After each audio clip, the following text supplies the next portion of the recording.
आपले पंतप्रधान मोदीजी यांनी अगोदरच आपल्याला पूर्वकल्पना देऊन दिली की रासायनिक खताचा वापर आता कमी करा. आता रासायनिक खताचा वापर कमी करा म्हटल्यावर शेती कशी करायची, पीक कसं काढायचं, असा सर्वांचाच मनामध्ये आपला प्रश्न झालेला आहे. परंतु रासायनिक खताला एक नंबर जबरदस्त आणि कमी खर्चामध्ये पर्याय आहे, ते म्हणजे सेंद्रिय शेती.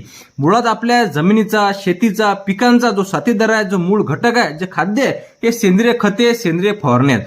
परंतु कमी वेळेमध्ये आणि लवकर आपल्याला रासायनिक खते उपलब्ध होतात म्हणून रासायनिककडे वळाला होतो. परंतु आता जर गोष्टी आपण पाहिल्या, समजून घेतल्या, तर परत आपल्याला सेंद्रिय शेतीकडे वळणं हे काळाची गरज होणार आहे. याचं पहिलं कारण म्हणजे रासायनिक खताचे भाव आता वाढलेले आहेत आणि भविष्यात प्रचंड रासायनिक खताचे भाव वाढतील आणि म्हणून शेतकऱ्यांना आता कितपत आपण खते टाकावी, खर्च करावा हा प्रश्न आहे. आणि म्हणून शेतामधलाच काळी कचरा, ते मग कोणतेही पीक असो, रब्बी असो, खरीप असो, पीक काढल्यावर जेवढे काळी कचरा आपल्या शेतामध्ये शिल्लक राहते तो मस्तपैकी आपल्या जमिनीमध्ये कुजवा आणि त्यापासून उत्तम प्रकारे सेंद्रिय खत तयार करा. शेतातील काळी कचऱ्यापासून सेंद्रिय खत तयार कसं होते, नेमकं काय करायचं आहे, तर आपल्या जमिनीमध्ये जर ओलावा नसेल तर त्याला पाणी देऊन द्या, जमीन ओली करून घ्या.